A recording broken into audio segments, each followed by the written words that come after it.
안녕하십니까. 구독자 여러분, 무더운 여름날, 시원한 실내에서 평화로운 일상을 보내고 있을 때, 우리는 종종 잊고 사는 사람들이 있습니다. 바로 지금 이 순간에도 우리가 보지 못하는 곳에서 묵묵히 땀 흘리며 국방의 의무를 다하고 있는 젊은 군인들입니다. 우리는 뉴스나 거리에서 군복 입은 그들을 스쳐 지나가지만 그들의 고된 하루와 보이지 않는 희생에 대해서는 얼마나 알고 있을까요? 나라를 지킨다는 말의 진정한 무게는 무엇일까요? 오늘 들려드릴 이야기는 바로 그 질문에 대한 이야기입니다. 어느 무더운 여름날, 산속에서 마주친 한 등산객과 지친 군인들 사이에 벌어진 오해와 갈등, 그리고 그 모든 것을 뒤엎는 극적인 사건을 통해 우리가 미처 몰랐던 희생의 가치와 진정한 용기에 대해 함께 생각해 보고자 합니다. 부디 이 이야기가 여러분의 마음에 깊은 울림을 주기를 바랍니다. 제1장 한여름의 행군 2025년 6월 강원도의 한 험준한 산악지대. 한낮의 태양은 마치 용광로처럼 대지를 달구고 있었다. 나무잎들은 축 늘어져 미동조차 없었고 공기는 숨이 턱 막힐 정도로 뜨겁고 습했다. 이런 날씨 속에서 박진수 중위가 이끄는 1소대 30명의 장병들은 완전 군장을 한 채 끝이 보이지 않는 산길을 오르고 있었다. 행군이 시작된 지 벌써 6시간이 지나고 있었다. 장병들의 국방색 전투복은 이미 땀으로 흠뻑 젖어 검게 변해 있었다. 20kg이 넘는 군장은 어깨를 파고들었고 등 뒤로 흐르는 땀은 마치 개미떼가 기어가는 것처럼 불쾌했다. 헬멧 아래로 땀방울이 비 오듯 흘러내려 시야를 가렸지만 누구 하나 손을 들어 닦을 엄두도 내지 못했다. 그저 기계처럼 앞서가는 전우의 발뒤꿈치만 바라보며 한 걸음 한 걸음 기계적으로 옮길 뿐이었다. 합. 소대에서 가장 나이가 어린 이준호 이병은 입에서 단내가 나는 것 같았다. 폐는 터질 듯이 아팠고 다리는 더 이상 자기 것이 아닌 것처럼 무감각했다. 금방이라도 주저앉고 싶었지만 고개를 들면 자신을 걱정스럽게 쳐다보는 선임들의 눈빛과 묵묵히 앞장서서 걷고 있는 박중희의 넓은 등을 보며 간신히 버티고 있었다. 박중희 역시 지치기는 마찬가지였다. 하지만 그는 소대장이었다. 그는 자신의 피로를 드러낼 수 없었다. 그는 끊임없이 뒤를 돌아보며 소대원들의 상태를 살폈다. 낙오자가 없는지, 부상자는 없는지, 그의 눈에는 단순한 부하가 아닌 자신이 책임져야 할 동생들에 대한 걱정이 가득했다. 마침내 가장 험했던 오르막 구간이 끝났다. 그들 앞에는 잠시 동안 평지가 이어지는 작은 쉼터 같은 공간이 나타났다. 나무 그늘이 드리워진 더할 나위 없는 휴식처였다. 박중희는 손목시계를 확인하고 지도를 살폈다. 예정된 아분간의 휴식 시간이었다. 소대 전방에 5분간 휴식. 그의 명령이 떨어지자마자 장병들은 마치 실 끊어진 인형처럼 그 자리에 주저앉았다. 으아, 죽겠다. 물 좀 하는 신음소리가 곳곳에서 터져 나왔다. 어떤 병사는 군장을 내려놓을 힘도 없는지 그대로 땅에 벌러덩 드러누워 거친 숨을 몰아쉬었다. 또 어떤 병사는 신발을 벗어 벌겋게 부어오른 자신의 발을 주무르며 인상을 썼다. 이준호 이병은 수통 뚜껑을 열어 마지막 남은 한 모금의 미지근한 물을 입안에 털어 넣었다. 물은 목구멍을 적시기도 전에 증발해버리는 것 같았다. 박중희는 그런 소대원들을 둘러보며 말했다. 물이 부족한 사람은 나눠 마시고 몸에 이상 있는 사람은 즉시 보고하도록 5분 뒤에 바로 출발한다. 그는 소대원들이 잠시나마 편히 쉴 수 있도록 자신은 쉬지 않고 주변을 경계하며 서 있었다. 숲은 고요했다. 매미소리와 장병들의 거친 숨소리, 그리고 간간히 들려오는 바람소리만이 전부였다.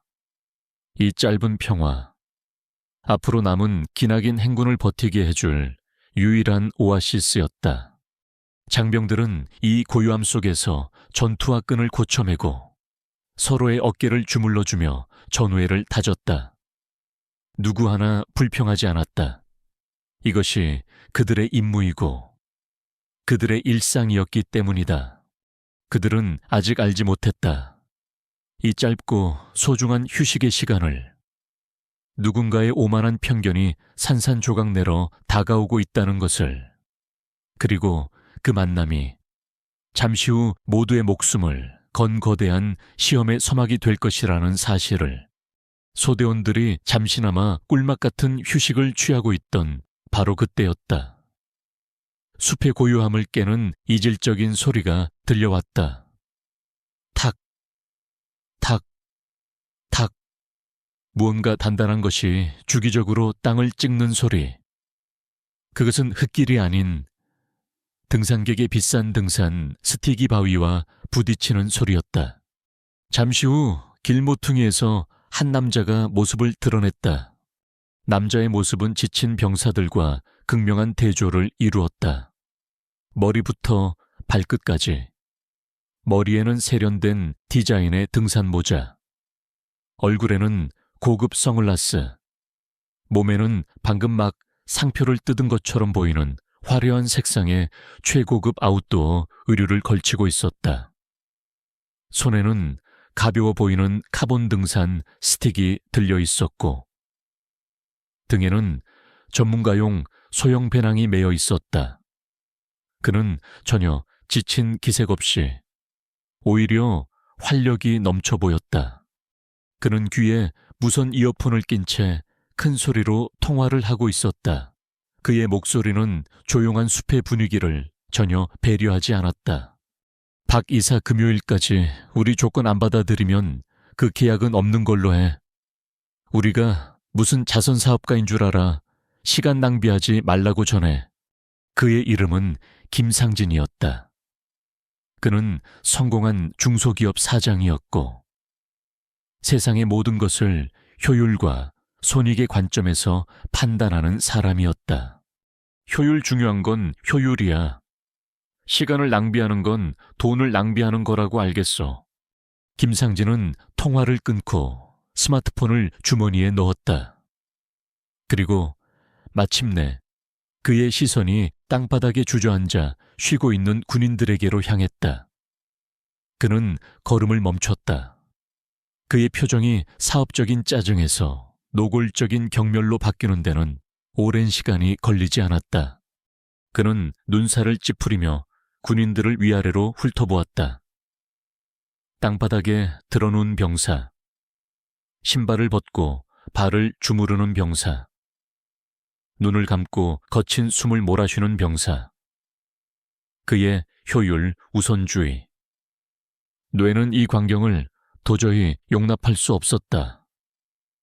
나라를 지키라고 보냈더니 대낮부터 이게 무슨 꼴이란 말인가. 쯔쯔쯔. 그는 일부러 들으라는 듯이 혀를 차는 소리를 냈다. 그리고는 마치 벌레라도 보는 듯한 표정으로 군인들에게 다가왔다. 그의 목소리는 크고 명료했으며 날카로운 조롱이 담겨 있었다. 참 기가 막혀서 내가 낸 세금이 이런 데 쓰이고 있었구만.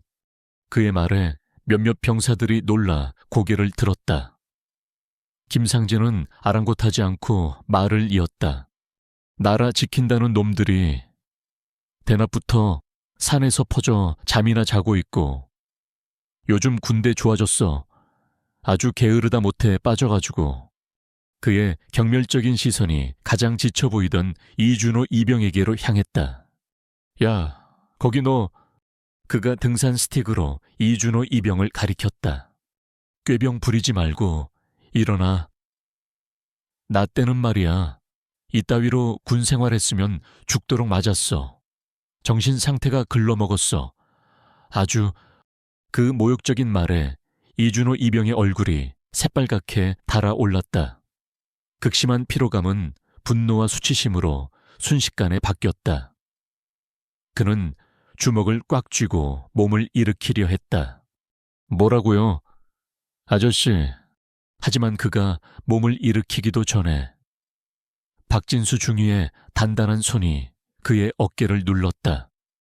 힘으로 누른 것이 아니었지만 그 안에는 거부할 수 없는 명령의 무게가 실려 있었다. 박중희는 눈빛으로 말했다. 가만히 있어. 박중희는 천천히 자리에서 일어섰다. 그의 얼굴에도 분노의 빛이 스쳤지만 그는 지휘관이었다. 그는 자신의 감정보다 부대의 규율과 명예를 지켜야 했다. 그는 김상진을 마주보고 지극히 사무적이고 통제된 목소리로 말했다. 선생님, 저희는 훈련 계획에 따른 정규 휴식 중입니다. 병사들의 사기에 영향을 주는 발언은 삼가 주셨으면 합니다. 그의 정중한 항의는 오히려 김상진의 오만함에 불을 붙였다. 김상진은 박중희의 침착한 태도를 나약함이나 잘못을 인정하는 것으로 받아들였다. 그는 코웃음을 쳤다. 사기, 게으른 놈들, 기분까지 내가 맞춰줘야 하나 웃기지 마쇼. 그는 마지막으로 경멸이 가득 담긴 눈빛으로 군인들을 한번 쓱 훑어보고는 고개를 절레절레 저으며 다시 자신의 길을 가기 시작했다. 그는 지나가면서 하지만 모두가 들을 수 있는 목소리로 마지막 한마디를 던졌다. 세금 아까운 놈들. 김상진의 모습이 길모퉁이 너머로 사라졌다. 숲에는 다시 침묵이 찾아왔다. 하지만 이전의 평화로운 침묵이 아니었다. 꿀맛 같던 휴식 시간은 완전히 망가졌다. 그 자리에는 억울함과 분노, 그리고 모멸감이 뒤섞인 무거운 침묵만이 남았다. 이준호 이병은 분을 사귀지 못해 거친 숨을 내쉬며 박중희를 쳐다보았다. 왜 가만히 있었냐는 원망의 눈빛이었다. 박중희는 굳게 입을 다문 채 단단하게 쥔 주먹을 애써 펴고 있었다. 외부인의 칼날 같은 말 한마디에 끈끈했던 전회와 사기는 순식간에 독처럼 퍼져나가고 있었다. 김상진의 모습이 시야에서 완전히 사라진 후에도 숲속의 무거운 침묵은 계속되었다. 5분의 휴식 시간은 아직 1분가량 남아있었지만 그 시간은 더 이상 달콤한 휴식이 아니었다. 아무도 드러눕거나 편히 숨을 고르지 않았다. 모두가 흙바닥에 멍하니 앉아있거나 허공을 보며 분을 사귀고 있었다.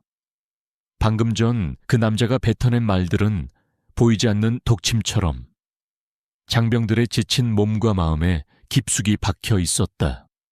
침묵을 깬 것은 이준호 이병이었다.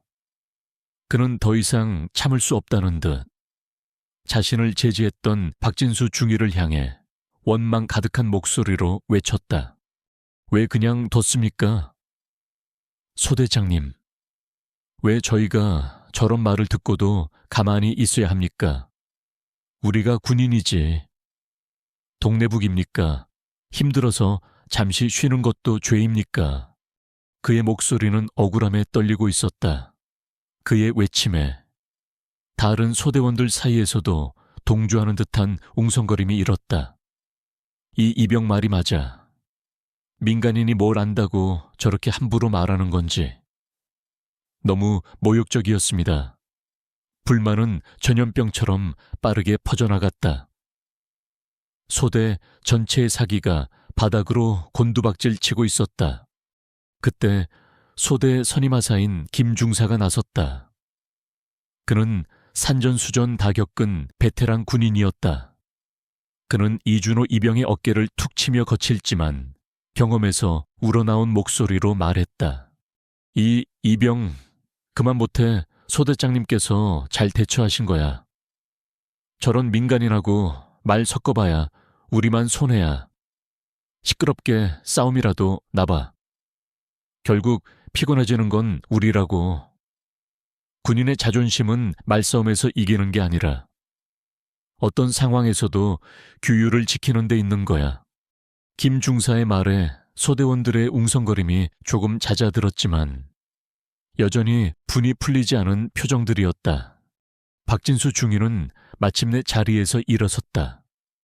그는 화를 내지 않았다. 하지만 그의 목소리에는 그 어떤 고함보다도 더 큰 무게와 힘이 실려 있었다. 그는 소대원 전체를 천천히 둘러보며 말했다. 자네들 화나는 거 안다. 그의 첫마디에 모두가 놀라 박중희를 쳐다보았다. 나도 화가 난다. 방금 그 사람이 한 말은 무례하고 무지하며 틀렸다. 그건 명백한 사실이다. 그는 먼저 소대원들의 감정을 인정해 주었다. 억지로 억누르려 하지 않았다. 그 사실만으로도 병사들의 눈빛이 조금은 누그러졌다. 하지만 박중희는 말을 이었다. 우리의 임무는 민간인과 말싸움을 해서 이기는 것이 아니다. 우리의 임무는 이 행군을 무사히 완주하는 것이다. 우리의 임무는 저렇게 우리를 이해하지 못하고 심지어 존중하지 않는 사람들까지도 포함한 모든 국민을 지키는 것이다. 그것이 군인인 우리와 민간인의 차이다. 부당한 도발 앞에서도 우리의 규율을 지키는 것. 그것이 우리의 진짜 힘이다. 그는 잠시 숨을 고르고 더욱 단호한 목소리로 말했다. 이번 행군은 단순히 자네들의 다리를 단련시키는 훈련이 아니다. 자네들의 마음을 단련시키는 훈련이기도 하다. 오늘 자네들은 그 마음 훈련의 가장 어려운 시험 중 하나를 훌륭하게 통과했다. 나는 그런 자네들이 자랑스럽다. 그의 마지막 말은 소대원들의 마음에 깊은 울림을 주었다. 분노와 모멸감으로 가득했던 마음에 자랑스럽다는 소대장의 한마디가 작은 불씨를 지폈다. 휴식 끝. 전원 기립. 박중희가 외쳤다. 군장 확인하고 대열 정비한다. 1분 뒤에 출발한다. 그의 명령에 소대원들은 언제 그랬냐는 듯 일사불란하게 움직이기 시작했다. 여전히 마음속에는 씁쓸함이 남아있었지만 그들의 눈에는 다시 군인으로서의 목표의식이 돌아와 있었다. 이준호 이병 역시 툴툴거리면서도 자신의 군장을 챙겨 어깨에 짊어졌다. 그의 분노는 이제 세상을 향한 혹은 불공평한 현실을 향한 무언가로 바뀌어 있었다. 다시 행군이 시작되었다. 하지만 분위기는 이전과 완전히 달랐다. 육체적 피로에 더해 감정적 피로까지 더해졌다. 묵묵히 걷는 그들의 발걸음은 이전보다 2배는 더 무겁게 느껴졌다. 조금 전까지 그저 아름다운 자연이었던 숲은 이제 어딘지 모르게 적대적인 공간처럼 느껴졌다. 박중희는 대열의 가장 앞에서 걸으며 굳은 표정으로 앞만 바라보았다. 그는 소대원들의 사기가 걱정되었고 아직도 까마득하게 남은 행군길이 걱정되었다. 하지만 그는 지휘관으로서 자신의 나약함을 보일 수 없었다. 등산객이 던진 말들은 마치 전투 안에 들어간 날카로운 돌멩이처럼 앞으로 나아가는 그들의 모든 무거운 발걸음 속에서 계속해서 그들의 마음을 찔러대고 있었다. 시간은 고문처럼 느리게 흘러갔다. 김상진이 사라진 후 1시간이 넘도록 중대는 묵묵히 걷기만 했다. 자결하던 태양은 서쪽으로 조금 기울었지만 그 열기는 여전히 군복을 뚫고 장병들의 체력을 앗아가고 있었다. 아까의 분노는 이제 무기력한 피로감으로 변해 있었다. 행군이 깊어질수록 산의 풍경도 점차 변해갔다. 초반에 잘 닦인 등산로는 어느새 희미해지고 군인들만이 아는 좁고 거친 작전로로 바뀌었다. 아름 들이나무들이 하늘을 가리기 시작하면서 숲은 점점 더 어두워졌다. 명랑하게 지저귀던 새소리는 사라지고 그 자리를 까마귀의 불길한 울음소리와 이름 모를 짐승들이 숲을 속에서 부스럭거리는 소리가 대신했다. 방금 전까지 그저 훈련의 배경이었던 자연이 이제는 무언가 살아있는 저기를 품은 존재처럼 느껴지기 시작했다. 박진수 중위의 감각이 날카롭게 곤두섰다. 그의 훈련된 눈은 숲의 미세한 변화들을 놓치지 않았다. 길가의 흙이 최근에 파헤쳐진 흔적, 사슴의 것이라고 하기에는 너무 크고 깊게 파인 발자국, 그리고 공기 중에 섞인 희미한 짐승의 냄새.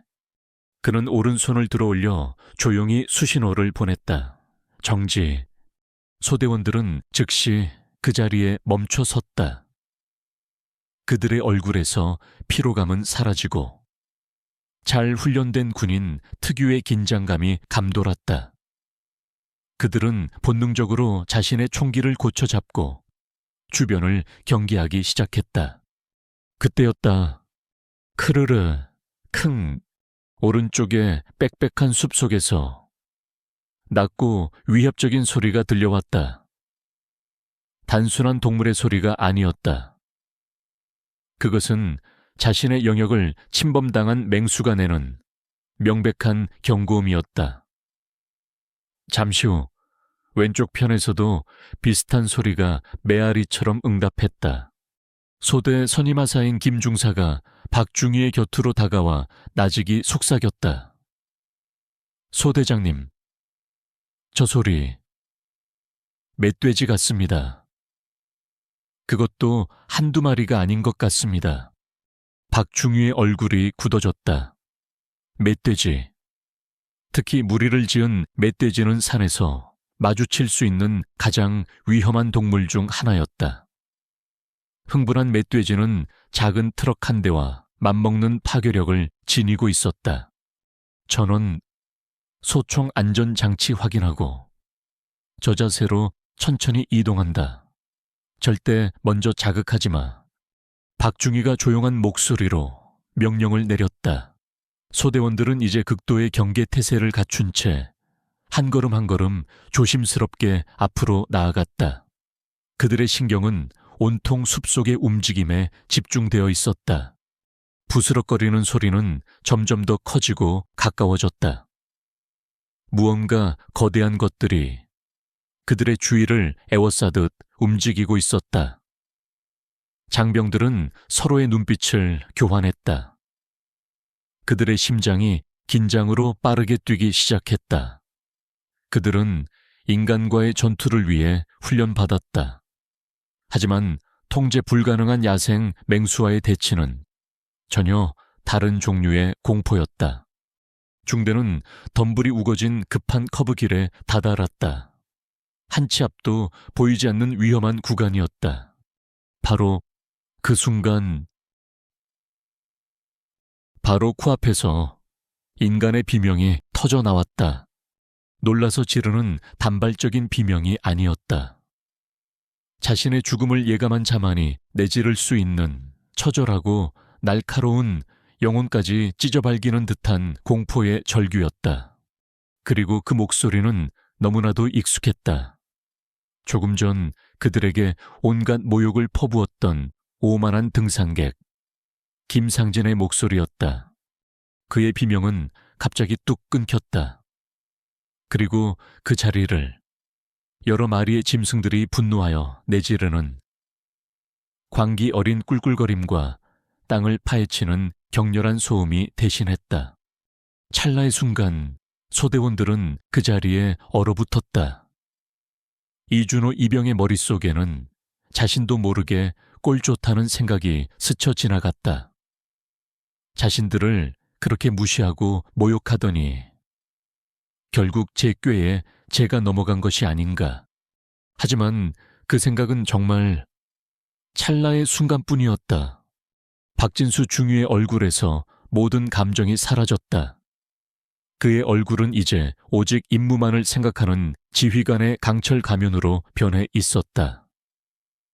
머릿속에서 개인적인 분노와 모욕감은 깨끗이 지워졌다. 눈앞에 위험에 처한 민간인이 있다. 보호해야 할 국민이 있다. 군인으로서 그의 존재 이유는 그것으로 충분했다. 그는 망설이지 않았다. 그의 목소리는 긴장된 숲 전체를 쩌렁쩌렁 울리며 가장 확실하고 단호한 명령을 내렸다. 전방으로 전원 전투 태세. 그의 명령이 떨어지자마자 소대원들은 마치 하나의 몸처럼 움직였다. 지독한 피로도 조금 전의 모욕감도 모두 잊었다.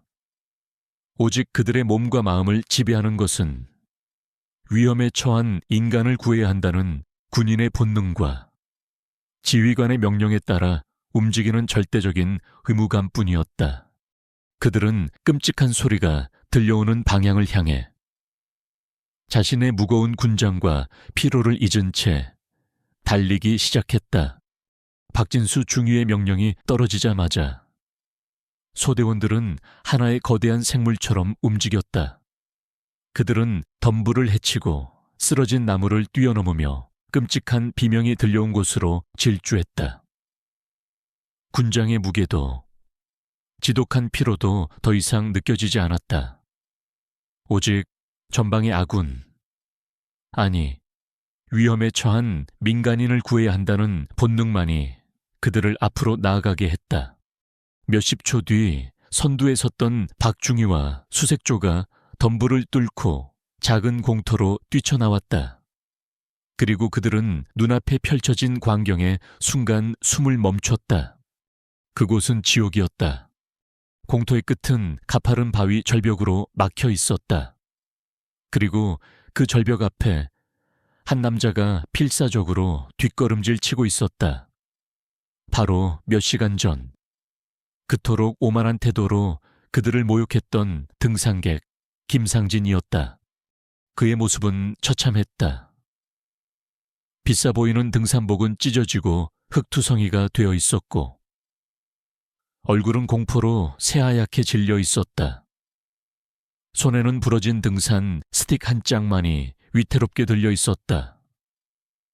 그는 거의 반쯤 넋이 나간 상태로 바닥에 엉덩방아를 찧은 채 손과 팔꿈치로 땅을 기며 절벽 쪽으로 몸을 붙이려 애쓰고 있었다. 그의 눈에는 눈물과 콧물이 뒤범벅되어 흘러내렸다. 그리고 그의 앞에는 그가 마주한 공포의 실체가 있었다. 멧돼지 한 마리가 아니었다. 어른 수컷의 육중한 몸집을 가진 멧돼지가 무려 6마리나 있었다. 시커먼 털은 뻣뻣하게 곤두서 있었고 지늘기 말라붙은 주둥이 밖으로 날카로운 엄니가 번뜩이고 있었다. 충혈된 작은 눈은 핏빛 광기로 가득 차 눈앞의 인간을 향한 저기를 숨기지 않았다. 놈들은 킁킁하는 위협적인 콧김을 내뿜으며 땅을 파헤치고 김상진을 중심으로 반원형으로 포위망을 좁혀오고 있었다. 그 중에서도 가장 거대한 무리의 우두머리로 보이는 놈이 김상진과 불과 몇 미터 떨어진 곳에서 그를 노려보고 있었다. 놈은 연신 앞발로 땅을 긁으며 금방이라도 돌진할 듯 낮은 자세를 취하고 있었다. 저 육중한 몸에 저 날카로운 엄니로 바티는 날에는 인간의 몸은 종이장처럼 찢겨나갈 것이 분명했다. 뒤따라 도착한 소대원들도 그 끔찍한 광경을 보고는 모두 그 자리에 굳어버렸다. 이준호 이병은 자신도 모르게 마른 침을 삼켰다. 아까까지만 해도 그를 향해 품었던 원망과 분노는 온데간데 없이 사라졌다. 그의 눈앞에 있는 것은 오만한 등산객이 아니라 거대한 야생의 폭력 앞에서 무력하게 죽음을 기다리는 한 명의 인간일 뿐이었다. 김상진은 군인들이 나타난 것을 보았다.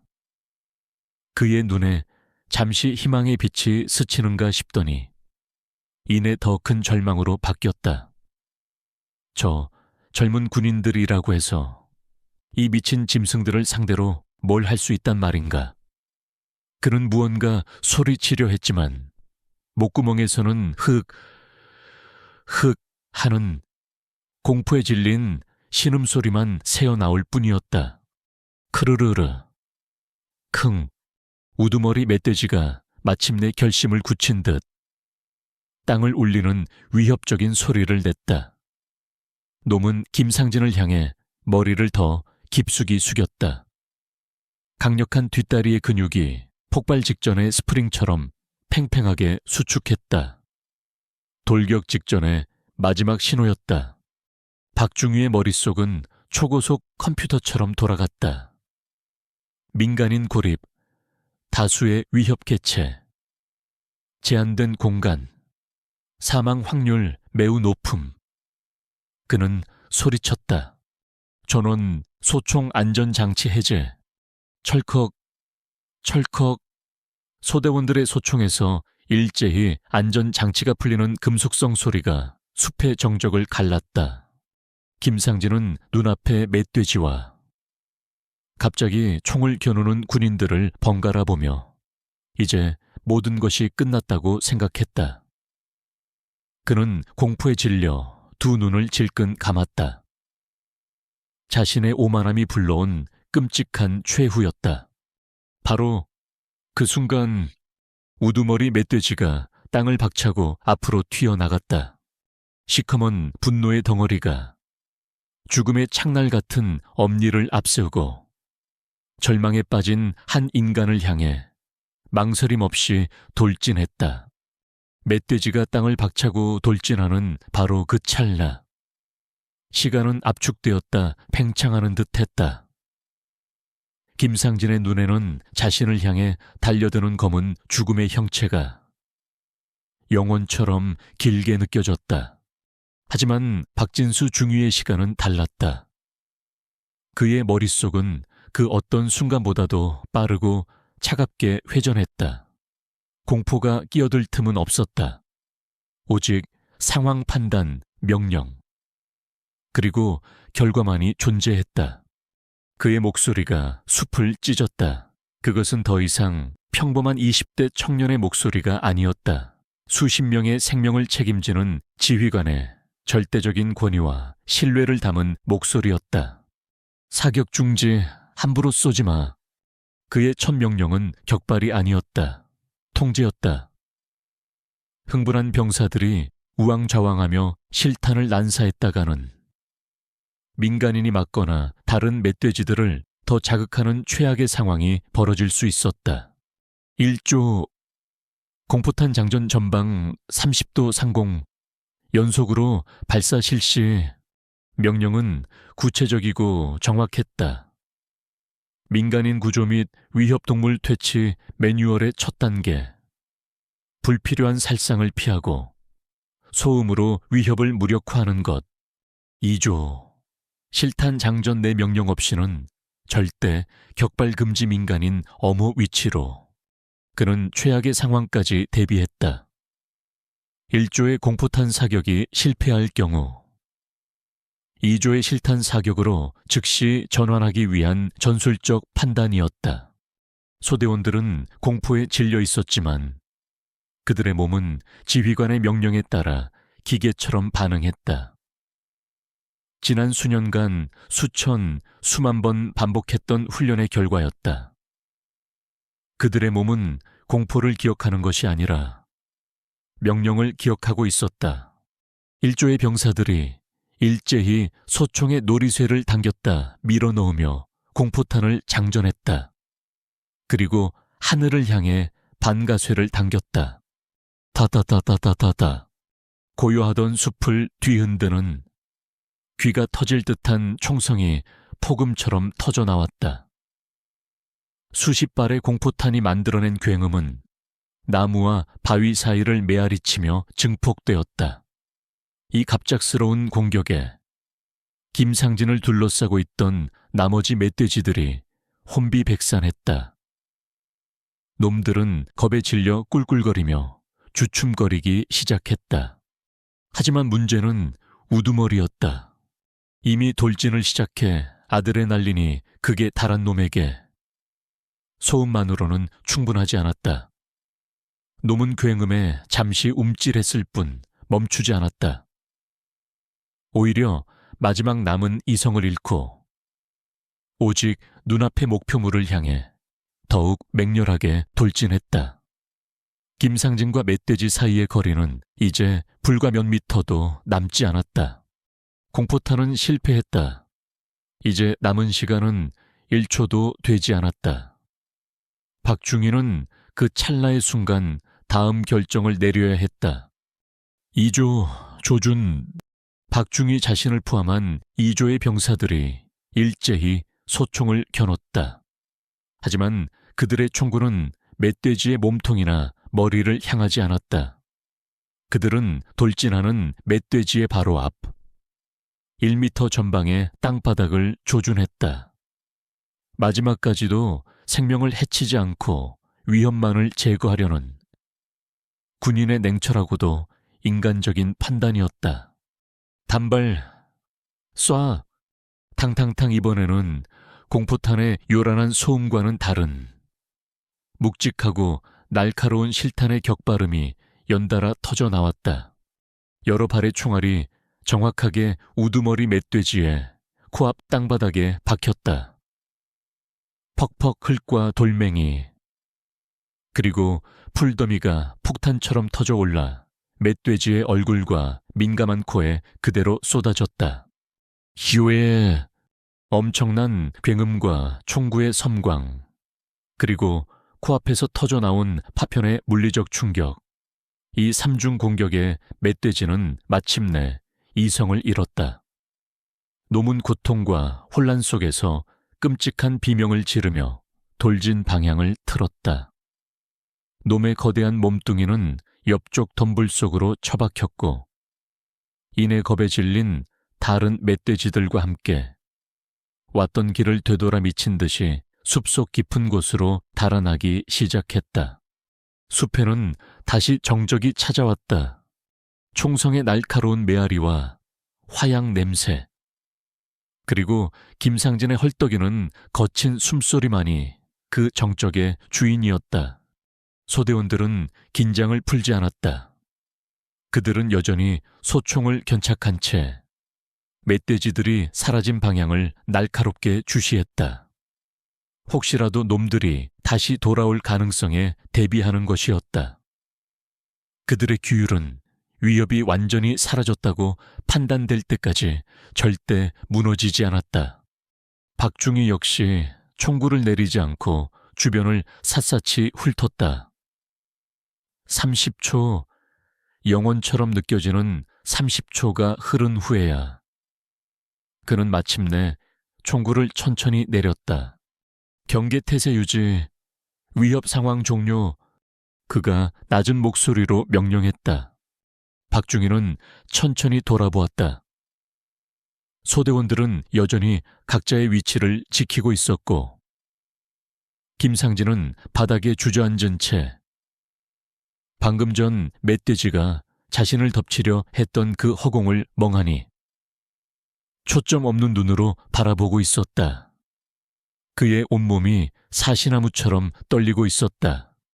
박중희는 깊은 숨을 내쉬었다. 코끝으로 스며드는 화약 냄새가 유난히 지독하게 느껴졌다. 목숨을 건 사투는 끝났다. 하지만 진짜 드라마는 이제부터 시작이었다.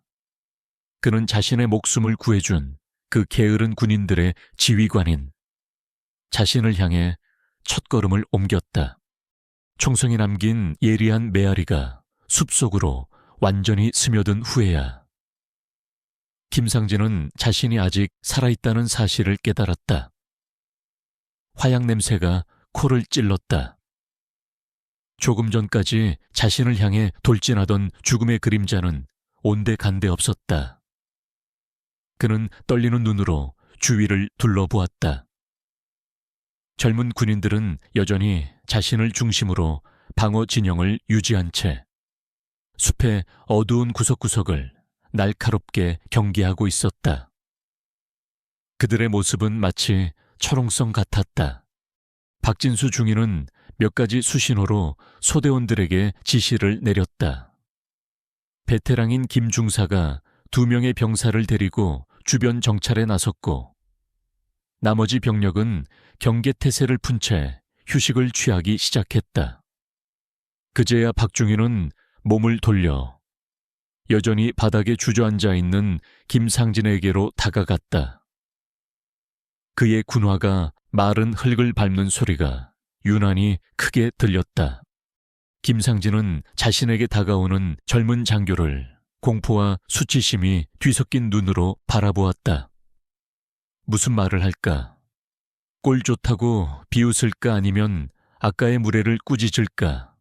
그는 차라리 자신을 때려 죽이라도 했으면 좋겠다고 생각했다. 하지만 박중희는 아무 말도 하지 않았다. 그는 김상진의 앞에 멈춰 서서 잠시 그의 상태를 살폈다. 그리고는 조용히 몸을 낮추어 그와 눈높이를 맞췄다. 그의 눈에는 비난이나 조롱 대신 한 인간에 대한 순수한 염려만이 담겨 있었다. 박중희는 말없이 흙먼지가 묻은 자신의 손을 내밀었다. 그것은 어떤 말보다도 더 강력한 메시지를 담은 단순하고도 위대한 행동이었다. 일어나십시오. 괜찮습니다. 나는 당신의 적이 아닙니다. 김상진은 그 내민 손을 멍하니 바라보았다. 자신이 게으르다고, 세금 아깝다고 모욕했던 바로 그 젊은이의 손, 굳은 살이 박이고 거친, 하지만 지금 세상에서 가장 믿음직스럽고 따뜻해 보이는 손. 그는 자신의 초라한 모습을 보았다. 공포에 질려 눈물과 콧물을 쏟아낸 얼굴, 갈갈이 찢어진 비싼 등산복, 아무 쓸모도 없었던 부러진 등산 스틱, 그리고 자신을 구해준 저 젊은 군인들의 의연한 모습을 보았다. 거대한 수치심이 파도처럼 그를 덮쳤다. 그는 떨리는 자신의 손을 들어 박중희의 손을 잡았다. 박중희는 군더더기 없는 동작으로, 하지만 힘있게 그를 일으켜 세웠다. 김상진이 비틀거리며 자리에서 일어서자 다른 병사들이 그에게 다가왔다. 아까 가장 분노하던, 앳돼 보이던 이준호 이병이었다. 그는 아무 말 없이 자신의 수통을 풀어 김상진에게 건넸다. 물 드십시오, 아저씨. 김상진은 그 꾸밈 없는 호의 앞에서 차마 고개를 들 수가 없었다. 그는 수통을 받아들어 몇 모금 마셨다.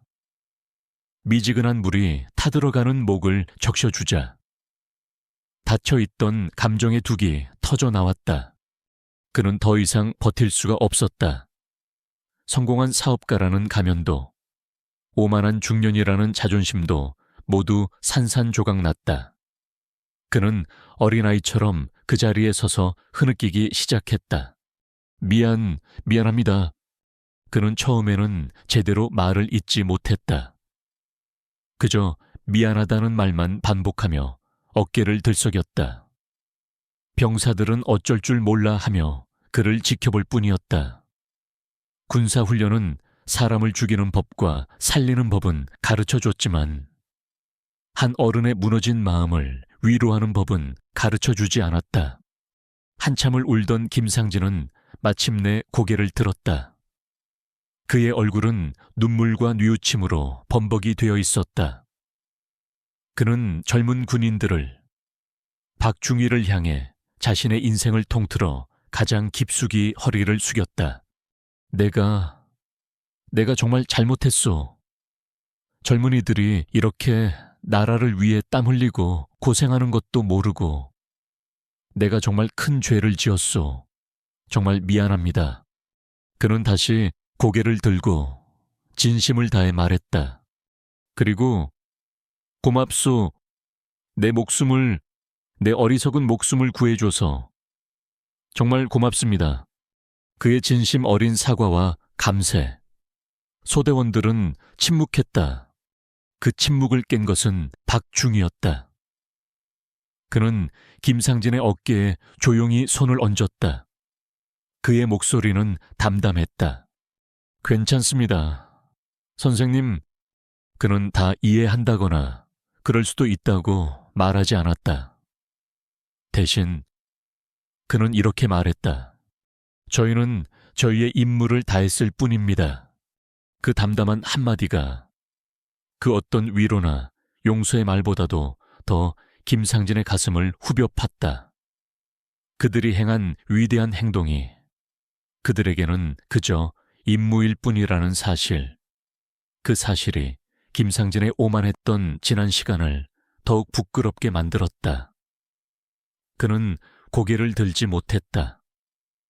자신을 구해준 영웅들의 얼굴을 참아 정면으로 마주할 용기가 나지 않았다. 김상진의 진심 어린 사과와 눈물은 그를 둘러싼 공기를 바꾸어 놓았다. 어색함과 경계심은 사라지고 그 자리에는 무겁지만 기묘한 유대감 같은 것이 자리 잡았다. 주변을 정찰하고 돌아온 김 중사의 보고를 받은 후 박진수 중위는 결정을 내렸다. 그는 김상진에게 다가가 말했다. 선생님, 혼자서 하산하시는 것은 너무 위험합니다. 저희 소대가 등산로 입구까지 안전하게 모셔다 드리겠습니다. 그리고는 소대원들을 향해 명령했다. 소대 주목 지금부터 우리의 임무는 민간인 한 명을 안전하게 지정된 지점까지 호송하는 것이다. 원래 경로에서 약간 이탈하지만 이 또한 중요한 훈련의 일부다. 전원, 대형 갖추고 이동한다. 네스. 소대원들은 단 한 명의 불평도 없이 우렁찬 목소리로 복명복창했다. 그들의 머릿속에서 방금 전의 모욕은 더 이상 중요하지 않았다. 그들에게는 새로운 임무가 주어졌고 그 임무를 완수하는 것만이 유일한 목표였다. 하산하는 길은 올라올 때와는 전혀 다른 풍경으로 다가왔다. 소대원들은 자연스럽게 다이아몬드 대형을 갖추어 김상진을 중앙에 두고 움직였다. 2명은 앞에서 길을 살피고 2명은 뒤에서 후방을 경계했으며 나머지 병력은 그의 양옆을 호위했다. 그는 졸지의 최우선 경호 대상이 된 VIP였다. 김상진은 침묵 속에서 걸었다. 하지만 그의 눈은 그 어느 때보다도 더 많은 것을 보고 있었다. 그는 군인들의 프로페셔널함을 보았다. 그들은 말없이 오직 수신호만으로 소통하며 주변을 끊임없이 경계했다. 그들의 지친 눈빛 속에는 한치의 해이함도 없었다.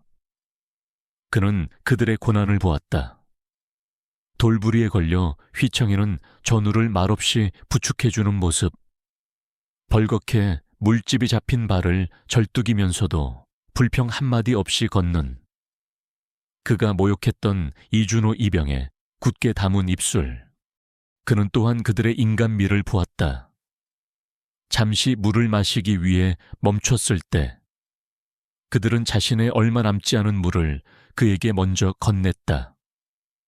평생 거들떠보지도 않았을 뻑뻑한 건빵 한 조각을 나눠주었을 때 김상진은 그것이 세상에서 가장 귀한 음식처럼 느껴졌다. 그는 이 젊은이들이 누구인지 궁금해졌다. 그는 박중희에게 조심스럽게 말을 걸었다. 중희님, 혹시 나이가 25입니다. 박중희는 정중하지만 간결하게 대답했다. 그는 자신의 개인적인 이야기는 하지 않았다. 그는 여전히 임무 수행 중이었다. 김상진은 그 프로페셔널한 거리감에서 오히려 더 큰 존경심을 느꼈다. 이들은 개인적인 감사나 인정을 받기 위해 자신을 구해준 것이 아니었다. 그것이 그저 그들의 임무였기 때문이었다. 이름도 얼굴도 모를 국민을 지키는 것. 그는 깨달았다. 이들이 바로 이름 없는 파수꾼들이라는 것을. 마침내 그들은 산 아래의 등산로 입구에 도착했다. 익숙한 문명의 풍경이 보이자 비로소 안도감이 밀려왔다. 박중희가 김상진에게 말했다. 여기까지입니다. 선생님, 이제 안전하십니다. 저희는 훈련을 마저 완수하기 위해 부대로 복귀해야 합니다. 김상진은 고마움에 어쩔 줄을 몰랐다. 그는 허둥지둥 지갑을 꺼냈다. 정말 고맙네. 이 은혜를 어떻게 갚아야 할지.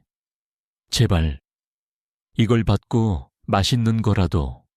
박중희는 손을 들어 그의 손을 부드럽게 막았다. 마음만 받겠습니다. 선생님, 저희는 받을 수 없습니다. 선생님의 안전이 저희에게는 가장 큰 보상입니다. 김상진은 돈으로 이들의 고귀한 행동을 환산하려 했던 자신이 다시 한번 부끄러워져 조용히 지갑을 집어넣었다. 그는 더 이상 아무 말도 하지 않았다. 대신 그는 자신의 인생에서 가장 깊고 진실된 존경을 담아 그들 앞에서 허리를 굽혔다. 고맙네. 정말 고맙네. 평생 잊지 않겠소. 소대는 다시 대열을 정비했다. 박중희의 명령과 함께 그들은 편안한 하상일이 아닌 자신들이 내려왔던 그 험준한 산길을 향해 다시 몸을 돌렸다. 그들의 행군은 아직 끝나지 않았다. 김상진은 등산로 입구에 서서 멀어져가는 그들의 뒷모습을 한참 동안 바라보았다. 땀에 젖어 무겁게 늘어진 군복, 지쳐 보이지만 한치의 흐트러짐도 없는 당당한 발걸음. 그의 눈에 그들은 더 이상 철없는 젊은이들이 아니었다. 그들은 거인이었다. 세상이 알아주든 알아주지 않든, 심지어 모욕을 당하더라도 묵묵히 자신들의 자리를 지키며 이 나라를 떠받치고 있는 이름 없는 파수꾼들이었다. 그의 세상이, 그리고 그가 세상을 보는 눈이 영원히 변하는 순간이었다. 제가 준비한 이야기는 여기까지입니다. 오만한 등산객과 묵묵한 군인들의 이야기가 여러분의 마음에도 깊은 생각할 거리를 남겼기를 바랍니다. 우리는 종종 당연한 것들의 소중함을 잊고 살아갑니다. 우리가 평화로운 일상을 누리는 이 순간에도 누군가는 보이지 않는 곳에서 자신의 청춘과 땀을 바쳐 우리를 지키고 있습니다. 길에서 마주치는 젊은 군인들의 어깨 위에는 우리가 상상하는 것보다 훨씬 더 무거운 책임감이 놓여 있을 것입니다. 그들의 희생을 당연하게 여기기보다는 따뜻한 격려와 감사의 눈빛을 한번 보내주는 것은 어떨까요? 작은 이해와 존중이 묵묵히 자신의 임무를 다하는 그들에게는 가장 큰 힘이 될 것입니다. 귀한 시간을 내어 제 이야기를 들어주셔서 진심으로 감사합니다. 여러분의 하루하루가 감사와 평화로 가득하기를 기원하며 저는 또 다른 좋은 이야기로 찾아뵙겠습니다. 안녕히 계십시오.